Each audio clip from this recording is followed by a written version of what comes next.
अभी कल जब मसौड़ी बाईपास पे बैठा हुआ था मैं, तो देखा कि आधे घंटे तक लगातार इनोवा हाई क्रॉस गाड़ियां जो है वो जा रही हैं और सब में ऑनरेबल जजेस का जो है वो नेम प्लेट लगा हुआ है सारी गाड़ियों के ऊपर, और पूरे लावो लश्कर के साथ एकदम धाए धाए गाड़ियां एकदम चली जा रही हैं, सनासन गाड़ियां चली जा रही है। मैंने सोचा कि भाई ऐसा क्या हो गया, तो मैंने जब न्यूज सर्च किया तो उसमें दिखाई दिया कि पिछले 2 दिनों से जो है वो नए आपराधिक कानून सम्मेलन हो रहे हैं गया जी में, और उसी को लेके जो है वो विष्णुपद मंदिर के दर्शन भी कर रहे हैं लोग। मतलब पूरे मजे हैं, ऑनरेबल जजेस के पूरे मजे हैं भाई, है ना। अब ये सारे कार्य तो हो रहे हैं पटना हाई कोर्ट में, हर तरह के कार्य हो रहे हैं, सिविल कोर्ट में भी हर तरह के कार्य हो रहे हैं।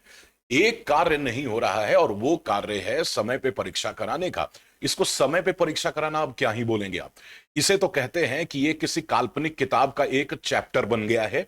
मतलब ये कभी था भी कि नहीं किसी को पता नहीं, ये कभी अनाउंस भी हुआ था कि नहीं किसी को पता नहीं, इसके साथ क्या होगा, इस परीक्षा का क्या होगा किसी को पता नहीं, ये वैकेंसी भरी भी जाएगी कि नहीं ये भी किसी को पता नहीं।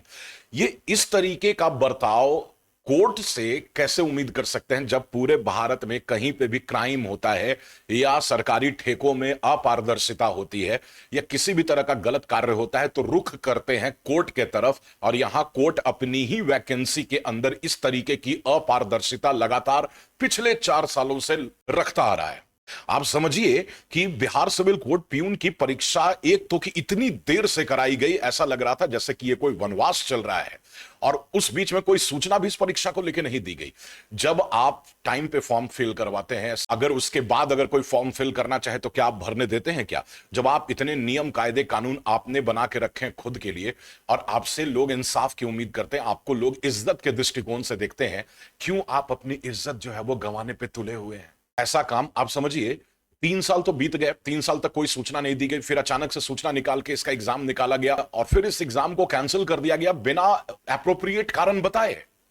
ऐसी कौन सी बात हुई थी जिसकी वजह से परीक्षा कैंसिल कर दी गई? अपरिहार्य कारण क्या होते हैं? क्या वो कारण एक्सप्लेन नहीं किए जा सकते थे? क्या उस परीक्षा में किसी तरह का मैल प्रैक्टिस इस्तेमाल किया गया? कुछ तो बड़ी बात रही होगी जिसकी वजह से परीक्षा कैंसिल हुई है। और क्या वो बड़ी बात जानने का हक उस परीक्षा की तैयारी करने वाले कैंडिडेट को नहीं था? क्या इस परीक्षा के बारे में कि ये परीक्षा कब होगी, होगी भी कि नहीं, इस पद को भरा भी जाएगा कि नहीं, क्या ये सब जानने का हक परीक्षार्थियों को नहीं है? अगर नहीं है, हक नहीं है, यानी आप राइट्स नहीं दे रहे हैं, ह्यूमन राइट्स, बेसिक राइट्स नहीं दे रहे हैं कैंडिडेट्स को, तो फिर आप कोर्ट कैसे हैं? आपके यहां न्याय मिलता होगा इसकी गारंटी कैसे दे सकते हैं आप? और फिर जब आप इंफॉर्मेशन सूचना भी नहीं देते कि परीक्षा कब होगी, परीक्षा क्यों कैंसिल हुई है, इतना देर क्यों हो रहा है, तो इसका मतलब अपारदर्शिता भी है आपके कार्य में। तो अपारदर्शिता भी, लोगों के अधिकार छीनने की कला भी, और ये सारे कार्य करने के बाद हम लोग इज्जत के दृष्टिकोण से न्यायालय को देखें और सवाल जब उठाएं अगर उसके ऊपर, तो फिर सजा भी भोगे। जब लोकतंत्र का ऐसा ही नाश करना है तो फिर ज्युडिशियरी की जरूरत क्यों है? इसके लिए सरकार ही काफी है। अब गर्मियों की छुट्टियां रही, एग्जाम कैंसिल होने के बाद गर्मियों की छुट्टियां आई हाईकोर्ट में, तो हम ये मान सकते हैं कि चलिए गर्मियों की छुट्टियों में काम नहीं हुआ होगा, हालांकि सिविल कोर्ट में तो काम हो रहा था, पटना हाईकोर्ट में छुट्टियां रही होंगी, लेकिन उसके बाद जब गर्मी को छुट्टियां खत्म हो गई और सम्मेलन होने तक शुरू हो गए, तो फिर आखिर इस परीक्षा की तारीख को और इस परीक्षा को कराने में क्या समस्या आ रही है? मैं सिविल कोर्ट को और पटना हाईकोर्ट को इस वीडियो में टैग कर रहा हूं ताकि इस वीडियो पे एक बार भी नजर पड़े, और नजर पड़ने के बाद शायद वो लोग इसके ऊपर कोई कॉग्निजेंस लें। मेरे ऊपर नहीं, परीक्षा के ऊपर।